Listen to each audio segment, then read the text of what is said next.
Olá pessoal, boa noite. Vamos nós para mais uma live, segunda dessa semana. Hoje, quinta-feira, dia 21 de maio. Nossa segunda live consecutiva. A live vai ser com o Caio, é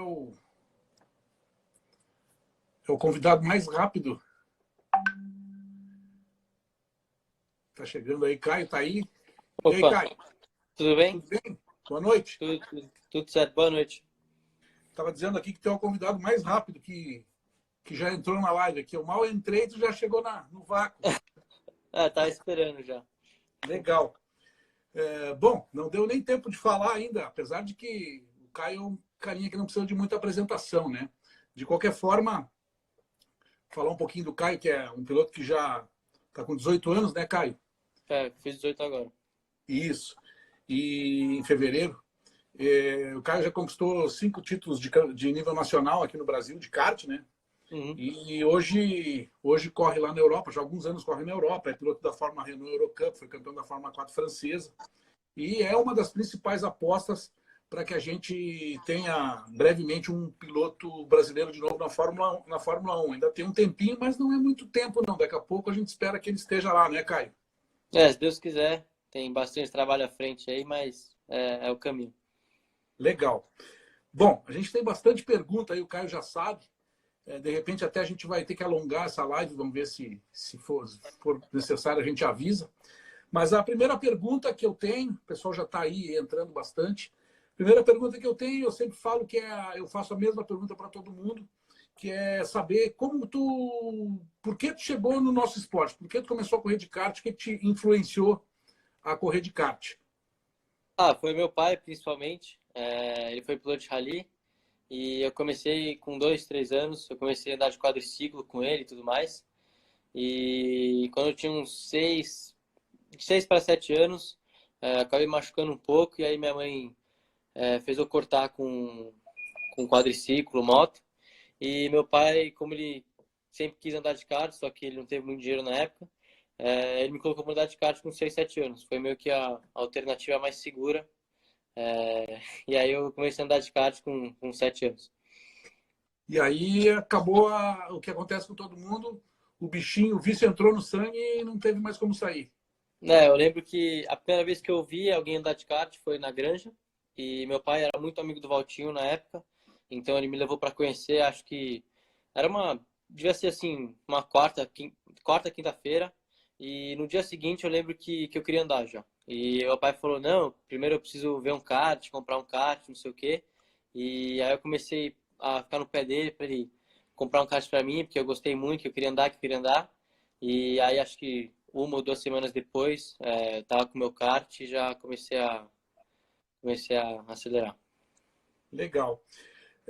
Uma outra pergunta que eu acho fundamental aí, nem todo mundo está ligado, a gente sempre divulga, os assessores divulgam nos releases e tal. Me fala quem são os teus patrocinadores, quem é que está te apoiando desde sempre, quem está nesse projeto que a gente espera que te leve até a Fórmula 1. Quem são teus patrocinadores? Sim, além da Road Management, que é o Nicolas, que é meu manager, tem a Renault, obviamente, que eu faço Aham. parte do programa de pilotos. Tem a Matrix Energia, que foi quem me levou para andar de kart na Europa pela primeira vez, então eles que me ajudaram também. Esse ano também entrou um patrocinador novo, Gun Diagnósticos, e tem uma outra empresa que chama DXT, que também é parceira da Matrix e está me ajudando aí.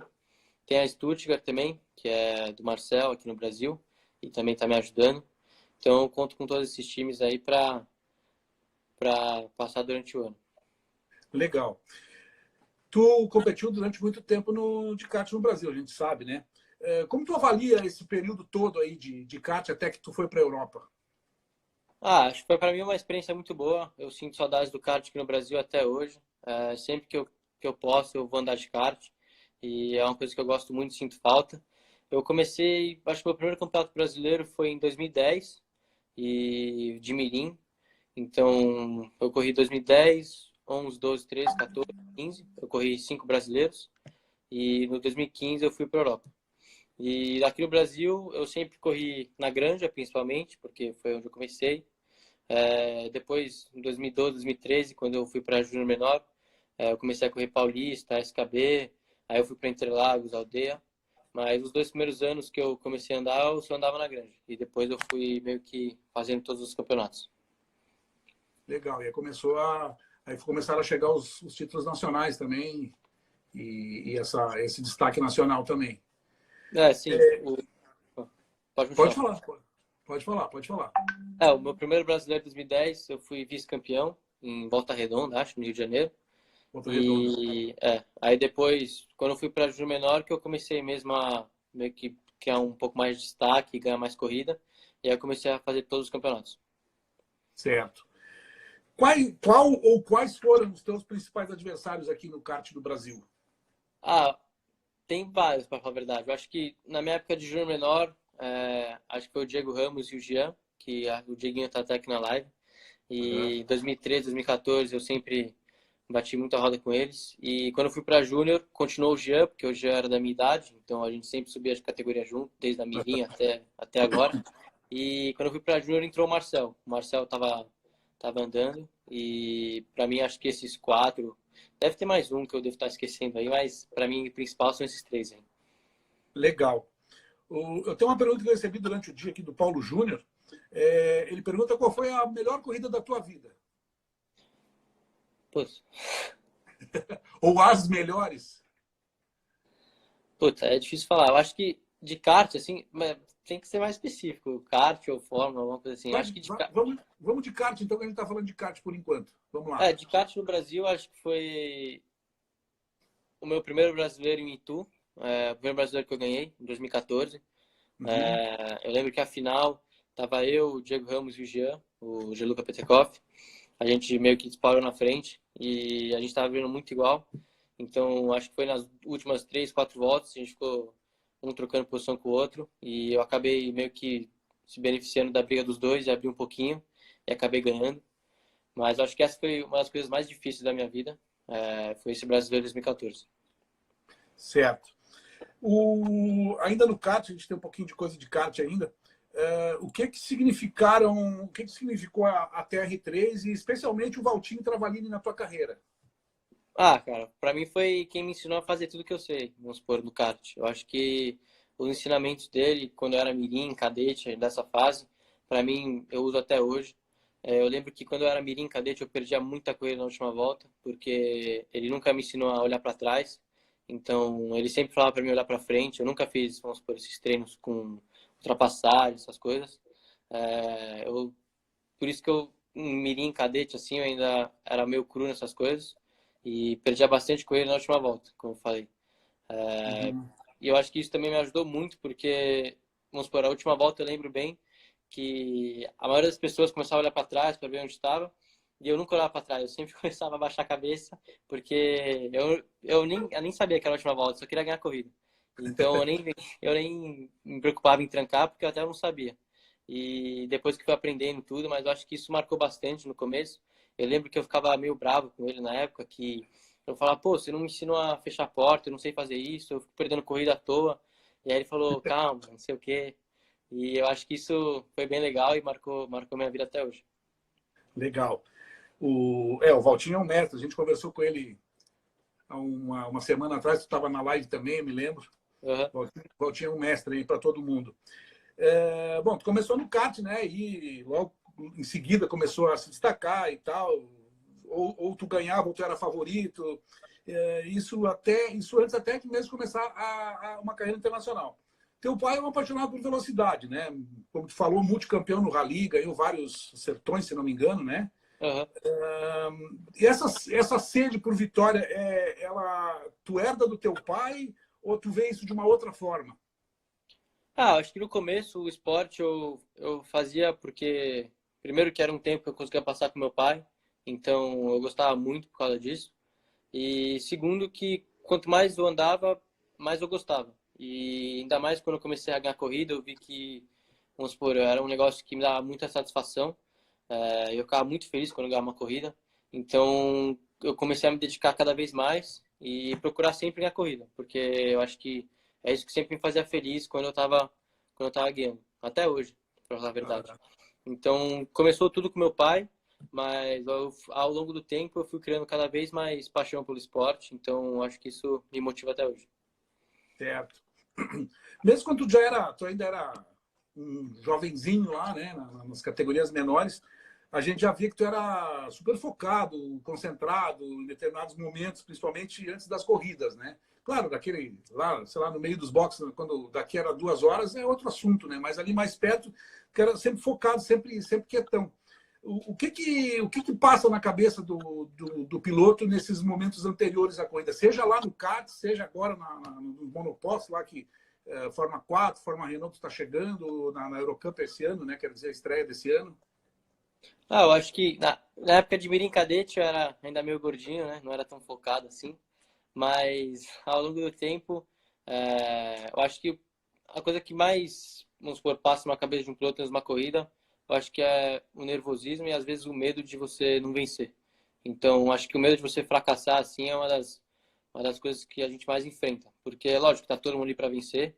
Então, acho que você aquele medinho na barriga de você, vamos supor, não ganhar, eu acho que isso é o que mais não ajuda a gente. Mas eu acho que você tem que saber lidar. Ao longo dos anos eu fui aprendendo isso, porque é uma coisa que atrapalha no final, você ter essa pressão extra que você se cobra.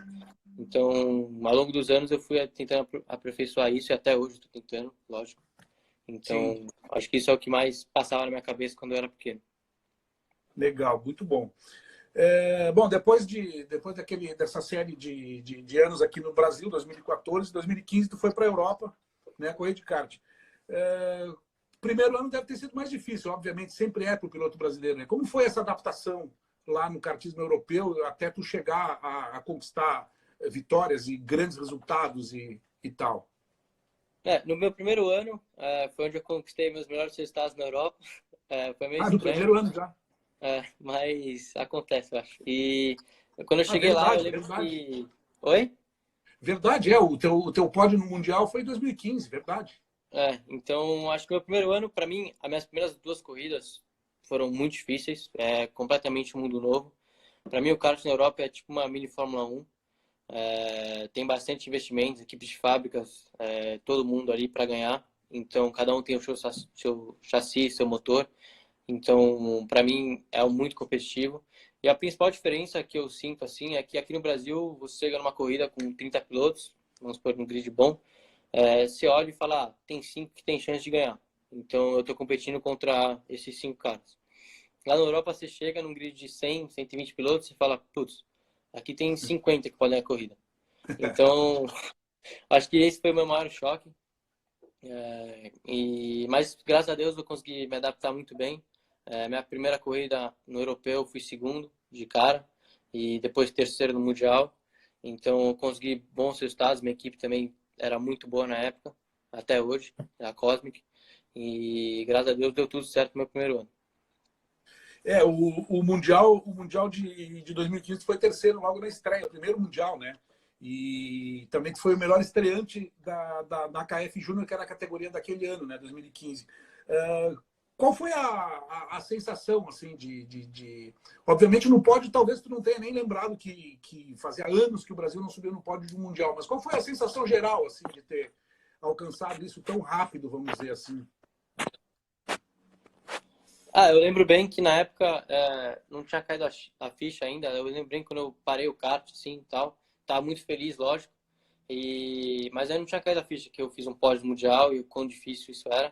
E eu lembro que o Gastão veio para mim e falou: pô, a última vez que alguém subiu no pódio foi acho que foi o Carrapa até. Então fazia muito 98? tempo.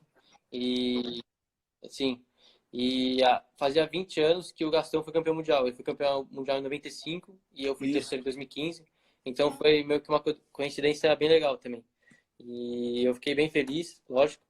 E depois disso, acho que esse primeiro ano na Europa, para mim, abriu bastante porta na minha carreira. Principalmente eu indo para Bill-Watts no ano seguinte, eu acho que foi por conta do meu primeiro ano. Então, graças a Deus, deu tudo certo. Legal. Deixa eu só fazer um esclarecimento para o pessoal aí. A minha imagem estava boa até há pouco. Parece que agora já não está mais muito legal. Mas eu quero dizer para vocês que amanhã o pessoal da internet vem aqui, plano de internet novo para poder ter uma imagem, pelo menos a imagem melhora. A cara não vai melhorar, tá, gente? Mas a imagem eu espero que melhore. Vai ter um plano bem melhor aqui de internet. Tu correu o Mundial SIC FIA e correu também o Rotax Max Finals, né? O Mundial dos Motores Rotax. Tem como tu, como piloto que correu nos dois eventos, que são até diferentes, tem como fazer um comparativo rapidinho aí sobre os dois? Até uma pergunta do Danilo de Lázaro, são o pai eventos do completamente Luiz, diferentes. perguntou. Sim, sim. Sim, são eventos completamente diferentes, com estruturas completamente diferentes, tudo muito diferente, para falar a verdade. Eu lembro que quando você chega lá, o Mundial de Rotax foi uma experiência muito boa para mim, porque eu tinha acabado de correr o ano inteiro SIC FIA, né, com as homologações SIC FIA e tudo mais, e também no Brasil eu corria bastante Rotax, também de Júnior, e acabei ganhando a vaga para correr o Mundial no Brasil. E quando eu cheguei lá, vamos por lá, eles sorteiam todos os karts, motor. Então é tipo um bingo, assim. Você chega lá, seu número, já vem puxar assim motor. Aí você monta seu banco, lógico. Mas é uma experiência bem legal, porque eles tentam equalizar o máximo possível. E os tempos são muito próximos, tanto nos dois mundiais que eu fiz. Mas o de Rotax é bem legal também, porque, vamos supor, todo mundo fica junto dentro de uma tenda. Então a atmosfera é bem legal. Eu lembro que eu fui com vários pilotos brasileiros também, vários amigos meus que estavam correndo comigo, foram para lá, estavam correndo na DD2, na categoria acima da minha. E eu lembro que era um ambiente muito legal, porque todos ficam, vamos supor, lado a lado. Então era bem engraçado, quando a gente voltava dos treinos, um ajudava o outro. E eu acho que por isso marcou também, porque a gente dava muita risada lá dentro. Então foi um mundial bem legal. O Mundial Rotax é um espírito totalmente diferente, né? Eu fui já a 3, Mundial SIC FIA eu não fui ainda. Mas realmente são eventos bem diferentes, né? Agora, indo já para os monopostos, Sim. né? Segue. Então, estão com um delayzinho de tempo, um delayzinho de voz aí, eu acho. Mas segue aí. Não, eu ia falar que os dois, eu fui terceiro também, então foi bem legal. E um eu fiz com a equipe inteira brasileira, tipo, tava o Valtinho, o Krau, meu mecânico na época, o Boca. Então, estavam todos lá comigo, a mesma equipe que eu andava aqui no Brasil, foram todo mundo para lá. E o outro, lógico, eu fiz com toda a estrutura europeia. E foi também bem legal. Certo. Agora vamos lá para a próxima fase da tua carreira, né, os monopostos. Muitos pilotos que fazem a migração do kart para os monopostos, para os fórmulas, acredito eu que fica com um certo receio do primeiro teste, né, vamos dizer assim. Como foi esse teu primeiro contato? Como esse teu primeiro teste? Qual carro tu testou? Qual circuito? Qual categoria? Como é que foi essa adaptação até tu poder dizer estou pronto para correr? O meu primeiro teste foi em Adria, com a Prema, um carro de Fórmula 4, Tato italiano, mesmo que eles correm até hoje. E para mim foi um mundo novo, mas também tem muita coisa que é parecida, eu acho. Lógico que a maneira que você guia, o que você faz no carro é bem diferente. Vamos supor, no carro você freia por 10, 20 metros, no carro você tem que frear por 150, 200 metros. É muito, muito diferente. Você tem muito mais tempo para pensar no carro do que no kart. O kart você faz muito mais por instinto e no carro você tem muito mais tempo para pensar no que você vai fazer. Então acho que isso foi meio que um choque para mim, porque lógico que eu costumava pensar um pouquinho no kart, mas eu fazia muito o que vinha na cabeça, assim, tipo, por instinto. E no carro era um pouquinho mais diferente. Eu tinha que pensar as coisas que eu tinha que fazer, o que eu tinha que fazer para melhorar. Então isso foi meio que um choque para mim no começo, mas graças a Deus eu consegui me adaptar rápido. E depois que eu fiz esse meu primeiro teste, eu ainda não, o teste foi bom, tudo mais, mas eu ainda não tinha certeza se eu ia correr de Fórmula 4 ou se eu ia ficar mais um ano no carro. E então o Nicolas decidiu para mim fazer aquela seletiva Winfield no começo de 2018 para ver como que eu ia sair, porque lá tinham só pilotos que estavam saindo do kart e na mesma situação que eu, assim. E então, quando eu acabei ganhando a seletiva, eu ganhei o ano inteiro de Fórmula 4 de graça, na Fórmula 4 francesa, e aí sim que eu fui para a Fórmula 4. Certo. Esse assunto do volante Winfield, eu ia perguntar na sequência. Tu já falou, tu ganhou a temporada inteira de Fórmula 4 francesa sem, de graça, vamos dizer assim. Tu foi campeão, inclusive, com uma etapa de antecipação. O que significou esse? Porque o volante Winfield é algo muito interessante lá na Europa. Teve muito piloto famoso que andou lá. Um dos vencedores foi um tal de Alain Prost. Eu não sei se a maioria das pessoas já ouviu falar. Alain Prost, um dos maiores pilotos da história da Fórmula 1, foi vencedor do Winfield e foi o primeiro brasileiro que venceu lá, né? Além dessa parte financeira, né, que te permitiu correr um ano sem esse custo, o que mais a vencer o Winfield te significou para ti na carreira?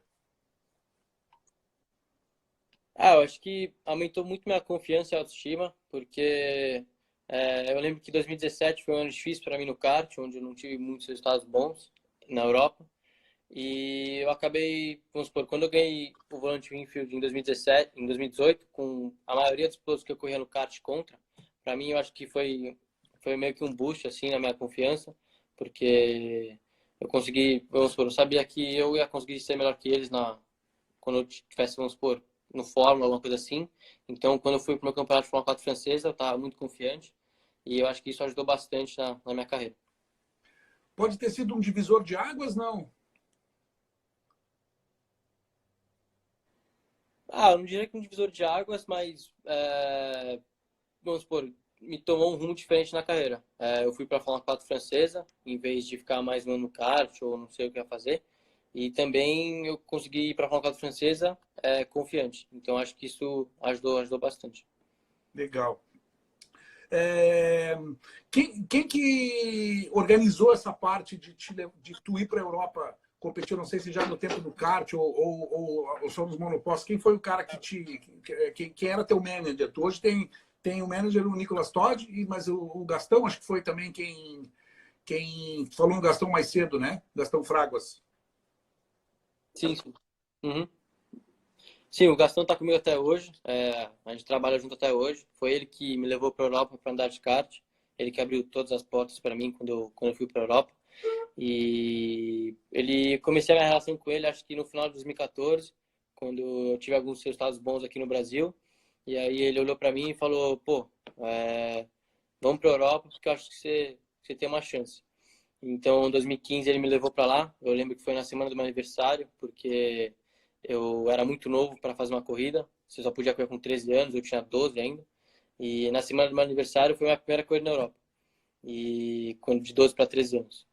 Uhum. E ele que me levou, então ele que fez todas as corridas comigo. O Valtinho também foi para algumas corridas comigo. Ele foi, acho que em 2015 ele foi para todas as corridas que eu fiz. E em 2016 ele continuou indo para algumas. Então nessa fase de transição eu tinha os dois ao meu lado ali me ajudando. Toda vez que eu saía de um treino, toda vez que eu ia para a Europa. Então acho que para mim foi muito importante. Sim, os dois que cuidavam, duas pessoas muito importantes contigo no momento talvez mais sensível, né? Vamos dizer assim, mais difícil. Sim, sim. E também o Valtinho, por ele ser, vamos supor, até hoje eu considero ele como segundo pai. Para mim foi bem legal ele ter ido para a Europa comigo, porque eu tinha 13 anos na época que eu fui. Então eu era bem moleque ainda. E ter ele ao meu lado, que estava comigo desde que eu comecei a andar de kart, é importante. E lógico, o Gastão, cara, é um cara super técnico também. E ele entende bastante, foi campeão mundial, então não preciso falar mais nada. E os dois ali ao meu lado, acho que me ajudaram muito. Certo. Bom, aí na sequência a gente saiu do Winfield e foi para a Fórmula 4 francesa, né? Várias vitórias e o título veio com uma etapa de antecipação. Como foi isso aí também? O campeonato para mim foi muito bom. Eu consegui ser constante em todas as etapas, para falar bem a verdade. Eu pontuei, acho que em quase todas as corridas, só uma corrida que eu bati. Sem ser essa, eu pontuei em todas. E então, com 7 vitórias e 7 poles também. E para mim foi um campeonato muito bom. Eu estava sempre entre os 3 primeiros. Acho que a chave para mim ganhar esse campeonato foi a consistência que eu tinha. Quando não estava para ganhar a corrida, eu chegava em segundo. quando não conseguia ganhar corrida, quando não conseguia chegar em segundo, eu chegava em terceiro. Então, eu nunca jogava fora alguma coisa, eu sempre tentava buscar o máximo que eu podia fazer naquele fim de semana. E eu acho que isso foi bem importante para mim conquistar o título. Voltando um pouquinho no Wiffle, não era um evento só de quem ganhasse a corrida era o vencedor e tal, ou talvez isso fosse mais importante, mas existia um formato que tinha outras atividades, assim, tipo uma seletiva Petrobras, era mais ou menos isso. Como é que tu lembra como é que foi? Sim, sim. Foi bem parecido com a seletiva, para falar bem a verdade. Mas eles tinham um a mais, assim. Eles tinham um dia que você fazia avaliações físicas e mentais. Então, eles tinham esse dia extra. No primeiro dia, você chegava lá, fazia as avaliações físicas e mentais. O segundo dia, você ainda continuava fazendo um pouco disso. Mas você já tinha os treinos livres no final do dia, para você se acostumar com o carro, porque tinha bastante piloto que estava na primeira vez entrando num monoposto. Não era o meu caso, eu já tinha testado. E no terceiro dia, eles selecionavam os 3 melhores que eles achavam nas avaliações físicas, mentais e nos treinos livres que tiveram no dia anterior. E desses três melhores, eles faziam 3 finais. Então, eles sorteavam 3 carros, te davam um jogo de pneu zero e você fazia uma final com cada carro. E aí, depois disso, você pegava o melhor tempo vamos supor, a média dos 3 carros que você fez e a média de todas as voltas que você fez até agora. Então, com essa média, a volta mais rápida e todos os outros aspectos que eles avaliavam durante os 3 dias, eles escolhiam um vencedor. E graças a Deus eu ganhei. E aí minha carreira seguiu. Sim, era bem complexo mesmo, então. Sim, Era sim. realmente uma seletiva. Uhum. Bom, agora tu está com a Renault lá, né? Como é a tua relação com a Renault, a Renault, não digo a Renault no modo geral, Renault Competições, né? Como é que é a tua relação atual, né? já num patamar maior que tu vive hoje, né? E dentro disso, tu já vive alguma coisa de algum ambiente de Fórmula 1 ou assim se fala, não fala exatamente da tua carreira, de tu chegar na Fórmula 1, mas tu já vive situações em que tu está envolvido com alguma coisa de Fórmula 1? Sim, lógico. O que eles proporcionam para os pilotos da academia é você estar o mais próximo da Fórmula 1 possível. Então, você está ali vendo o que eles falam, o que eles fazem e como é esse mundo da Fórmula 1. Porque o principal objetivo deles é preparar você para ser um piloto de Fórmula 1 algum dia. Especialmente para a equipe deles, lógico. Então, eles deixam a gente ir alguns fins de semana de Fórmula 1, a gente acompanhar direto do box o que acontece, o que eles estão fazendo durante o fim de semana de corrida, porque são 20 engenheiros para ligar o carro, digamos assim. Então, é bem complexo. E também quando você não está no fim de semana de corrida, quando tem a oportunidade, você fica na fábrica acompanhando. Então, porque eles também têm equipe de estratégia que fica dentro da fábrica, na Inglaterra, acompanhando ao vivo a corrida. Então, eles tentam te proporcionar o maior número de ferramentas possível para você se desenvolver e estar próximo a esse mundo da Fórmula 1. Claro, até porque para tu no momento que tu chegar lá na Fórmula 1, tu tá realmente já conhecedor de tudo, né? Logicamente faz sentido, né? Sim, e para alguns pilotos também, a academia da Renault ela funciona bastante com meritocracia. Então, quanto mais resultado você tiver, o mais eles te dão. Então, os pilotos da Fórmula 2, Fórmula 3 já começam a fazer teste com carro de Fórmula 1. Então, eles já têm esse acesso. Vamos supor, os pilotos de Fórmula 2 ano passado fizeram 3 ou 4 testes com o carro de Fórmula 1. Então, eles tentam te preparar o máximo possível para quando chegar na hora certa você estar pronto. E essa conversa, esse aprendizado que tu tem, uma pergunta aqui do Dudu Araújo, do pai do Dudu Araújo, se os engenheiros são os mesmos lá da equipe de Fórmula 1, que estão falando contigo lá, te passando as informações, já te ensinando as coisas, vamos dizer, são os mesmos engenheiros do time de Fórmula 1. Não, vamos supor, quando você está na corrida da Fórmula 1, acompanhando o que eles fazem, os engenheiros são os mesmos que fazem os carros de Fórmula 1, mas na minha categoria são outra equipe, é completamente diferente. Não tem nada a ver a equipe de Fórmula 1 da Renault com a minha categoria. Então, são duas coisas bem diferentes, bem separadas. Na minha categoria eu tenho o meu engenheiro e só, e Na Fórmula 1, eles têm vários tipos de engenheiro com vários papéis diferentes, mas as duas coisas não se misturam. Sim, sim, entendi. Mas eu digo assim, quando o assunto, quando tu tá vivendo o ambiente de Fórmula 1, que a gente comentou um pouquinho mais cedo, são essas pessoas que estão lá no time de Fórmula 1, são os engenheiros dos pilotos que é com quem tem essa conversa, essa vivência. Sim, sim. Quando a gente fala, vamos supor, a maioria dos contatos que a gente tem é com o engenheiro de Fórmula 1, de aerodinâmica. Então, ele também, vamos supor, quando os pilotos da academia vão fazer esses testes de Fórmula 1, é ele que é o engenheiro deles e também ele trabalha na Fórmula 1 na parte de aerodinâmica. Então, o maior contato que a gente tem é com esse cara. Então, para nós, é lógico que é muito beneficente em qualquer tipo de situação, tanto para a gente usar na nossa categoria, como para a gente se desenvolver. Então, é uma coisa bem legal. Entendi. Aqui tem uma pergunta do Cláudio Caparelli, ele já quer que tu conte segredos aí, que eu não sei se tu sabe, né? O pessoal está falando bastante. A pergunta do Caparelli aqui é se o Alonso vai mesmo para a Renault. Não sei te dizer, eu acho que isso tá bem definido ainda. Sim, sim. Deixa eu ver aqui mais. O Caparelli continua aqui perguntando se é possível, né? É o que a gente vê na mídia aí, né? Tá Uhum. bastante forte o boato, o zum, zum, zum. Às vezes onde tem fumaça tem fogo e tal, né? Vamos ver, vamos aguardar. Bom, a gente ainda falando em Fórmula 1, né? No ano passado tu andou com Fórmula 1, foi? Com uma exibição de homenagem ao Ayrton Senna, né? Sim, sim. Como chegou esse convite para ti? Obviamente, porque já está dentro do esquema. Tu treinou antes? Como foi o teu contato com um carro de Fórmula 1 assim com tão pouca idade? Para mim foi uma surpresa inesquecível, pela verdade. É, eles me deram notícia logo depois que eu fiz meu melhor fim de semana na Fórmula Renault ano passado. Então acho que não foi por coincidência. No domingo que eu acabei a corrida, eles me ligaram à noite e falaram: bom, a gente tem uma oportunidade para você, porque vai ter esse evento no Brasil e tudo mais. Então a gente quer que você guie o Fórmula 1 para nós e tudo mais. E para mim, cara, foi inacreditável. Quando eu recebi a notícia, eu falei: não é possível que eu vou ganhar o Fórmula 1, não sei o que mais. E o dia que eu guiei foi, até hoje, tá, eu lembro bem o que eu fiz o dia inteiro, que tá na minha memória.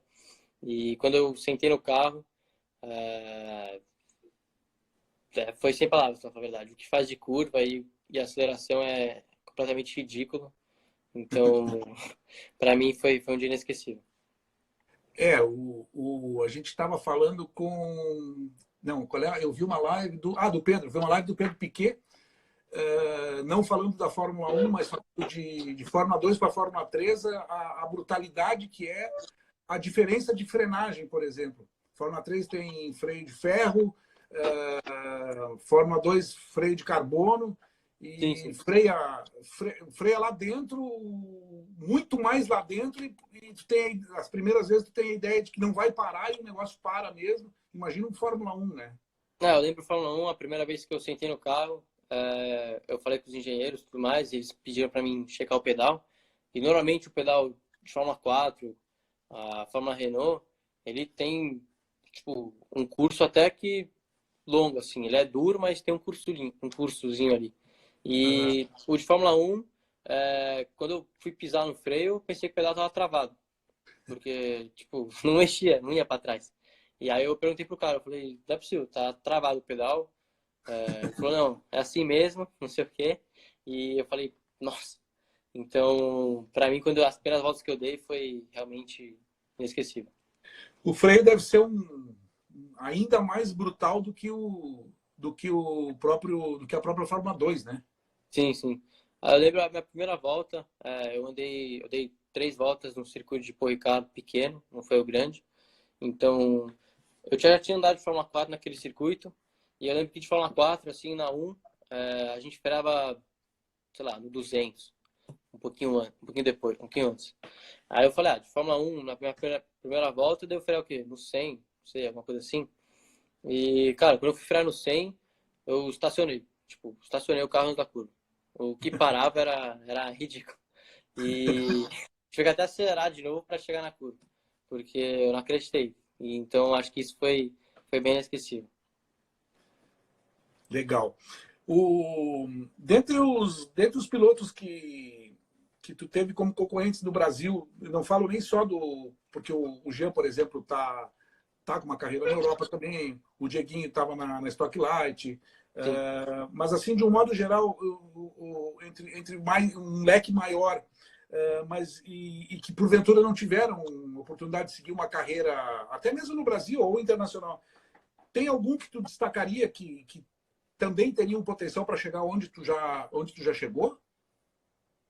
Que tu Ah, é lembre? difícil falar. Eu acho que, vamos supor, eu sempre cresci olhando bastante a disputa do Nicastro e Olim.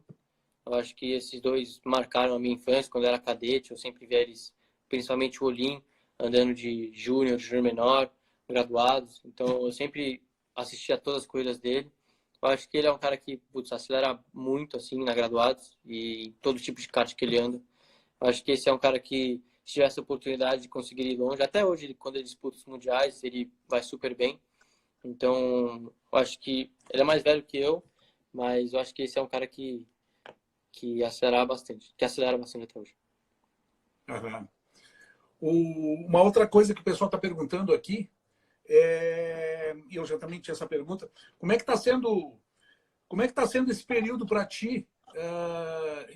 Todo piloto, a gente sabe que isso a gente falou mais cedo lá, é um negócio que tá no sangue, é um vício.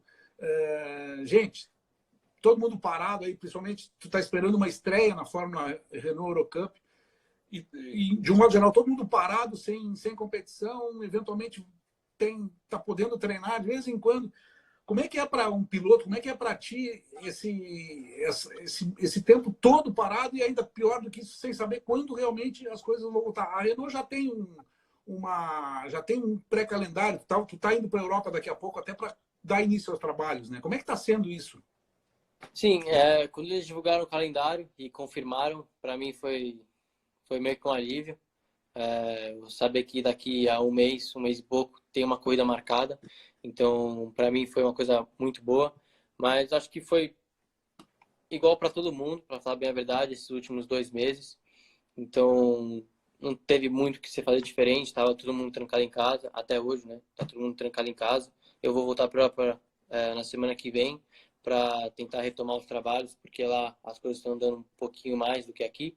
Então, mas eu acho que na minha visão foi igual para todo mundo. Para mim, não foi muito prejudicial assim, porque eu consegui passar um tempo com a minha família, coisa que eu não faço muito ao longo do ano. Então, para mim foi bom eu estar aqui em casa, em São Paulo, no Brasil, ao lado da minha família, e passar acho que 2 meses com a minha família foi uma coisa que eu não consegui nesses últimos 3 anos, assim. Então, para mim, nesse lado, foi uma coisa não prejudicial, mas lógico que eu quero voltar o quanto antes a correr e não vejo a hora de estar daqui um mês sem entrar no carro. Certo. Uma pergunta aqui do Dudu Araújo, acho que é o pai do Dudu, piloto da Júnior. Hoje ele pergunta se tu anda de shifter para treinar. Sim, sim. Eu gosto bastante de andar de shifter. Acho que o kart, para mim, é o melhor treinamento possível que você pode fazer para você se preparar até no carro ou qualquer outra coisa. Então, eu sempre gosto de andar de kart, sempre vou gostar e sinto muita falta. E sempre que eu posso, eu vou andar de kart. Então, qualquer tipo de kart, para mim, falar a verdade, eu ando. E, lógico, eu gosto muito de shifter, também gosto de graduados. Então, para mim, qualquer coisa, eu ando. Isso aí. Uma pergunta aqui do Rodrigo Piquet também. Por que não ir para a Fórmula 3 esse ano? Ah, bom, acho que isso também não coube a mim falar, ter essa decisão. Teve o Nicolas e a Renault que influenciaram bastante, mas eu acho que quando você chega nesse ambiente de Fórmula 1, vamos supor, no mesmo fim de semana que a Fórmula 1, como a Fórmula 3 e a Fórmula 2, acho que você precisa estar o mais preparado possível, porque ali ou você vai ou você fica. Então, ali realmente é o divisor de águas. Então, eu acho que esse ano na Fórmula Renault vai ser um ano para mim me preparar e chegar lá da melhor maneira possível, na minha melhor fase. Então, acho que foi uma decisão correta de eu fazer mais um ano e estar bem preparado para quando chegar na Fórmula 3 já chegar bem. Teria sido muito cedo, então. Não sei se muito cedo, porque ano passado, vamos supor, por mais que foi um resultado positivo, campeão dos estreantes e top 5 no campeonato, eu acho que não foi muito expressiva na minha visão para pular para uma Fórmula 3. Então, ainda preciso mostrar que vale a pena e que eles podem investir em mim para mim subir a Fórmula 3. Voltando um pouco lá no tempo em que está tudo parado, aí sim, o que a maioria do pessoal estava perguntando é o que tu, além de curtir a família, né? O que tu fez para te manter em forma durante esse tempo parado, tanto forma física quanto mental, né? Sim, lógico, sempre eu procurei fazer 3, 4 vezes por semana, me exercitar, sair para correr, pedalar. Então, qualquer coisa que eu pudesse fazer, eu estava fazendo. E a Renault também estava proporcionando, até agora está proporcionando, 2 ou 3 vezes por semana. A gente, vamos supor, faz uma reunião com o preparador físico e tem alguns treinos.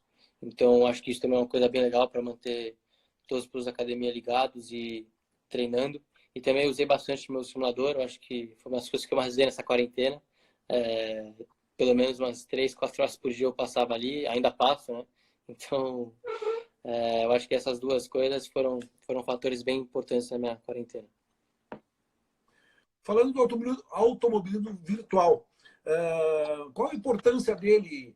Agora a gente imagina que tem uma importância muito grande, até porque é uma forma do piloto poder, de alguma forma, estar correndo, né? Mas, assim, de um modo geral, qual a importância do automobilismo virtual e até mesmo do simulador, falando só em simulador, mas também o automobilismo virtual e de que forma o automobilismo virtual tem te ajudado? Eu acho que, vamos supor, é uma forma de você continuar correndo. E às vezes eu até corri com alguns pilotos que vão correr comigo esse ano. Então, você continua mantendo esse contato e disputando. Acho que até no automobilismo virtual, eu sinto aquele friozinho na barriga antes de uma corrida. Então, acho que essas experiências são boas e, vamos supor, não deixa você ficar muito tempo sem. Então, você tem uma parte das mesmas sensações que você sente na vida real, você sente um pouquinho no virtual. Lógico, é bem diferente, mas eu também consegui aprender bastante coisa nesses 2 meses com automobilismo virtual que eu não tinha ideia. Então, coisas de setup, vamos supor, de como guiar cada carro, porque não é só o Fórmula que eu guio, eu tentei guiar todos os carros que eu consegui, GT, tudo mais. Então, acho que eu consegui aprender bastante coisa e acho que isso ajuda um pouquinho na experiência e até algumas coisas que eu posso levar para o real. Certo. Falando ainda em simuladores, o Dudu aqui está perguntando se a Renault disponibiliza os simuladores de Fórmula 1 para os pilotos da academia. Como eu falei, vamos supor, é uma coisa de meritocracia. Os pilotos da Fórmula 2, quanto mais perto da Fórmula 1 você tiver, mais acesso você tem a esse tipo de coisa. Então, os pilotos da Fórmula 2 usam bastante, os da Fórmula 3 um pouco menos, os da Fórmula Renault não muito. Então, você tem que fazer alguma coisa para ter esse tipo de troca. E eu lembro que eu apostei, antes de começar essa quarentena e tudo mais, eu tinha apostado com o chefe da academia de se eu ganhasse uma corrida, na primeira vitória na Eurocup, ele ia me dar um dia de simulador de Fórmula 1. Então, não é nessas coisas que você vai tentando ganhar o seu espaço. Sim, tem. Legal, verdade, legal mesmo. O Bruno Monte, lá do Pernambuco, ele pergunta se tu recebe algum tipo de pressão assim da academia Renault, como é que é assim a exigência, né, de resultados, equipe e academia, como é que lida com esse, vai para a pista, tem que isso, tem que aquilo, é uma coisa assim mais, sei lá, mais light, vamos dizer assim, como é que funciona isso aí lá dentro? Sim, no final das contas é o resultado que vale. Então, Claro, é o resultado que vai te fazer chegar para frente e ir para frente. Então, tem muita pressão sobre você conseguir esse resultado. Acho que o automobilismo é um esporte sob pressão e sempre vai ser. Então, você tem que saber trabalhar sob essa pressão. E no final do ano, você tem a sua meta. Então, se você não cumpriu, como posso dizer, você vai meio que mandado embora. Então, lógico que eles avaliam você por diferentes aspectos, como você se comporta fora da pista, como você se comporta no dia a dia, suas atitudes que você toma. Mas, no final das contas, o que vale mesmo é o resultado. O resultado é o que tem o peso maior, obviamente, mas também tem que considerar, eles consideram também até comportamento, sei lá, comportamento fora da pista e essas coisas assim, né? Sim, eles avaliam tudo. Eles avaliam você 100%. Como você se comporta com a mídia, como você se comporta depois de um resultado ruim, depois de um resultado bom, o que você faz no dia a dia. Então, tudo isso vem junto com o pacote. Mas o que conta mesmo, acho que eu diria 60%, 70% na avaliação é o resultado que você tem. Falando em mídia, tu chega, digamos assim, tu chegou preparado para ter um relacionamento com a mídia ou lá aí na academia Renault começou a ter uma preparação melhor ou teve uma complementação disso? Como é que funcionou essa parte de relacionamento com a mídia? Porque o relacionamento com a mídia é muito importante. A gente estava na Stock Car no final do ano passado, aquela academia da Toyota, eu acompanhei muito aquilo. É uma coisa muito importante o relacionamento com a mídia. Como é que tu chegou preparado já? Teve uma complementação, um aprimoramento disso? Eu era muito, muito ruim em falar com a mídia. Eu nunca gostei muito de dar entrevista, as coisas, eu era meio tímido na época do kart, mas o Gastão, até a Fernandinha, que trabalha comigo hoje, puxavam Fernando muito meu pé Gonçalves. sim, de falar, não, você tem que fazer entrevista, você tem que aprender a falar, não sei o que, não sei o que lá. E eu acabei percebendo que faz parte. Então, se eu quiser ser um piloto de verdade, um piloto profissional, eu vou ter que aprender que tem esse lado também. Então, eu comecei a ter alguns media trainings, eu comecei a fazer mais entrevista, a dar as caras. Então, acho que essa ajuda que os dois me deram foram muito importantes. E, lógico, eu ainda preciso evoluir bastante nesse aspecto, mas do que eu era, eu acho que eu consegui dar um bom passo para frente e eles dois me ajudaram bastante nisso aí. Certo. Só para situar o pessoal aí, a Fernandinha que o Caio fala é essa moça aqui, a Fê Gonçalves 2020.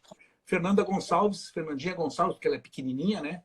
É assessora de imprensa, muito minha amiga, é assessora de imprensa do Caio Collet. Sim. Legal. Vamos ver aqui.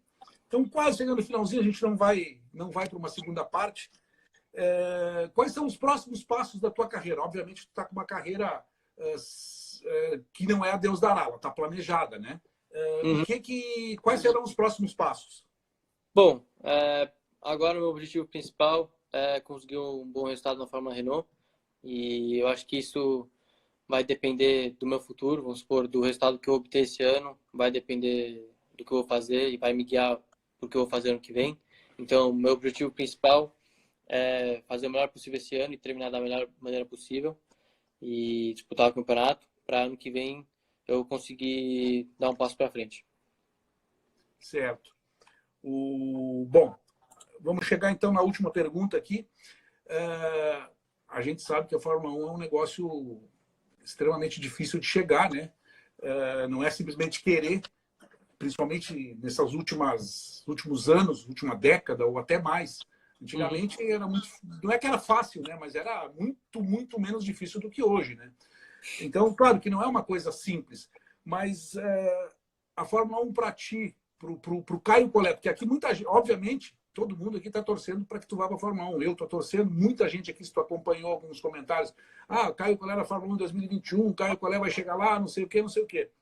Claro, todo mundo quer. Agora, o quanto difícil o quanto é um projeto alcançável para o Caio Collet? Sempre foi o objetivo final, chegar à Fórmula 1. Eu acho que Claro. com a ajuda da Renault e de todos os patrocinadores que eu tenho agora, tanto o Nicolas, eu acho que o nosso objetivo é chegar à Fórmula 1. Então, eu tenho todas as armas ao meu redor, então depende muito de mim. E eu acho que vou fazer, com certeza, vou fazer o melhor possível, vou dar o melhor de mim para chegar, mas tem um longo caminho à frente, então tem bastante trabalho para mim fazer, mas se Deus quiser, vai dar tudo certo. Legal. Aqui tem uma pergunta do Gabriel Kennigan, que é um pequenininho lá, está começando que nem tu alguns anos atrás. Foi campeão brasileiro de Mirim lá no Beto Carreiro em 2017, agora está na cadete. O Gabrielzinho lá de Brasília está perguntando se, claro que a a meta lá, obviamente, para qualquer piloto, para a academia também é ganhar, claro. Ou primeiramente é ganhar. Mas, por exemplo, um terceiro lugar, claro, não vai ser sempre terceiro, mas um terceiro lugar também, por exemplo, serve para que tu continue sendo bem avaliado dentro da academia. Não sempre só uma vitória, mas pódios e coisas assim. Bom, acho que no final das contas eles querem piloto vencedor. Então, se você for segundo ou terceiro, quer dizer que tem alguém melhor que você. Lógico que eles vão avaliar o campeonato inteiro, se você teve muitas quebras, algo do tipo. Mas no final das contas, o que eles querem é alguém que ganhe corrida e campeonato. Então, esse é o objetivo final deles. Só terceiro não adianta. Agora, daqui a pouco está uma corrida que está praticamente, sei lá, vamos dizer, não perdida, mas obviamente numa situação pior, um terceiro vale. Mas, obviamente, a vitória é o que mais interessa lá também. Sim, lógico, o campeonato não é porque você vai ganhar a corrida porque vai ganhar o campeonato. O campeonato é muita consistência durante o ano inteiro. Então, quando não dá para ganhar, você chega em segundo. Quando dá para chegar em segundo, você chega em terceiro. Mas no final Isso. do ano, o que vale é o campeão. Então, eles querem o campeão. Eles não querem quem foi segundo ou terceiro, porque isso quer dizer que tem alguém que foi melhor que você. Então, Exato. na vista deles, é o campeão. Exato, tá certo. O Telzinho Salomão aqui me corrige, o Gabriel Koenig já é júnior menor. Ah, esses carinha crescem rápido, rapaz. A Fernandinha, nossa Fernandinha, assessora de imprensa, pergunta, ela fala que um ano atrás tu estava vencendo entre os estreantes em Mônaco. Como foi andar nessa pista aí, que é o sonho de todo mundo? Eu não sou piloto, então meu sonho é ir lá conhecer. Todo mundo quer ir lá conhecer, todo mundo quer ir lá correr em Mônaco. Como foi andar em Mônaco? Acho que para mim foi um fim de semana muito especial. Foi o meu primeiro pódio na Fórmula Renault. Cheguei em terceiro na corrida. E foi a primeira vez em Mônaco, lógico. Nunca tinha andado lá. Então, o que fez mais especial ainda. Eu lembro eu chegando lá com o Gastão. Você tinha que chegar na pista, pela verdade, no nosso paddock, porque o nosso paddock não era em Mônaco, era em Nice. Então, a gente acordava umas 5, 5 e meia da manhã, porque o nosso treino era às 7h30. 7h30 você tinha que estar no pit lane, senão você não fazia o treino. Então, era um fim de semana bem, bem legal e bem diferente do normal. Porque, primeiro, que você estava junto com a Fórmula 1. Segundo, que o seu treino era às 7h30 da manhã. 9h30 da manhã você já tinha acabado tudo, porque não tinha mais o que fazer. Era um treino, uma tomada e corrida. Então, foi um fim de semana bem exigente. E desde a primeira volta do treino, você tinha que estar sabendo o que você tinha que fazer. Porque você não podia perder tempo. E para mim foi bem especial. Eu andando em Mônaco, eu lembro que quando a gente fazia o outlap, que era bem lento, eu tentava olhar para o lado, assim, eu via, tipo, os barcos, prédios e tudo mais. E para mim foi uma experiência bem incrível. Eu ia perguntar um negócio, agora me fugiu sobre Mônaco. Agora a idade já está batendo aqui, eu não lembro o que eu ia perguntar. Mas, putz, não anotei. Tu falando sobre Mônaco, a pergunta fugiu. Não, tranquilo. Bom, eu acho que é isso, gente. No fim das contas, acabou que a gente conseguiu fazer as perguntas todas dentro do tempo que o Instagram nos permite aqui, que é 1 hora, para a gente não recomeçar. Uhum. O que eu ia falar agora eu lembrei. Viu? A idade não está tão ruim ainda. Tem uns cabelos brancos aqui, mas ainda tem uns neurônios. Falar para o pessoal, né? Eu nunca acompanhei uma Fórmula 1 com provas, com essas provas preliminares. Como tu falou, as categorias suporte, vamos dizer assim, elas não ficam. A gente, obviamente, vê na TV que elas não estão ali, né? Mas elas não ficam no mesmo paddock. Interlagos, por exemplo, elas ficam lá embaixo no estacionamento. Não é aquele glamour todo, né? De uma preliminar. Claro, corre para o mesmo público, está sendo visto, passa na mesma reta em frente aos boxes, aquilo tudo, mas o ambiente é diferente. Às vezes nem ir para os boxes consegue o piloto. Tô certo? O nosso paddock, ele ficava dentro de um clube de tênis. Então, tava toda a nossa estrutura da equipe, com todos os caminhões, dentro do clube de tênis em Nice. E a gente ia para a pista, vamos supor, com a polícia escoltando a gente no meio da rua. Também que era muito cedo, não tinha muita gente. Então a gente ia de início até a pista, meio que pelas ruas de Mônaco, então era uma coisa bem legal. E quando a gente chegava lá, a gente parava em frente aos boxes da Fórmula 1 e também tinha que tomar cuidado, porque às vezes tinha umas asas, algumas coisas ali no pit que se desse um toquinho, não era muito legal. Mas foi uma experiência bem legal. Então tá. Bom, agora sim. Agora eu lembrei da pergunta. Eu acho que a gente encerra por aqui, até porque o nosso tempo está realmente esgotando. Então, antes de encerrar, eu quero mais uma vez convidar vocês aqui atrás, que ainda não adquiriu o Anuário Kart Motor, as três edições do Anuário Kart Motor, que fala sobre cada uma das temporadas, 2017, 2018, 2019, padrão alto nível, segue a linha do automotor do Reginaldo Leme. Quem ainda não adquiriu, pode entrar no site do Anuário Kart Motor, www.anuariokartmotor.com.br, faz a compra pelo cartão de crédito, o correio está entregando. Lembrar também que segunda-feira, 20 horas, a gente tem uma live com uma das pessoas aqui, um dos pilotos que fez uma pergunta para o Caio, o Rodrigo Piquet. Segunda-feira, 20 horas. E, por fim, eu quero, como sempre, agradecer a nossa audiência, que estava maravilhosa, fez perguntas, umas se manifestaram bastante. E, obviamente, agradecer ao Caio Collet pelo tempo que ele nos emprestou aí. Dizer a ele que a gente, assim como todos aqui, torcendo muito por ainda mais sucesso na tua carreira e que a gente possa, que um dia eu possa colocar aqui no kart motor, o Caio Collet chegou na Fórmula 1. Não, se Deus quiser. Obrigado aí pelo tempo, foi um prazer estar aqui. A todos que acompanharam aí, um abraço para todos. Pelo Valtinho, o Tato, que me acompanhou bastante na época de kart, fez todos os meus motores, então estava aí também. E abraço aí para todos que acompanharam e mandaram pergunta. E super obrigado. Valeu, então. Obrigado a todos. Obrigado, Caio. Até a próxima. Tchau Até a para próxima. vocês. Valeu.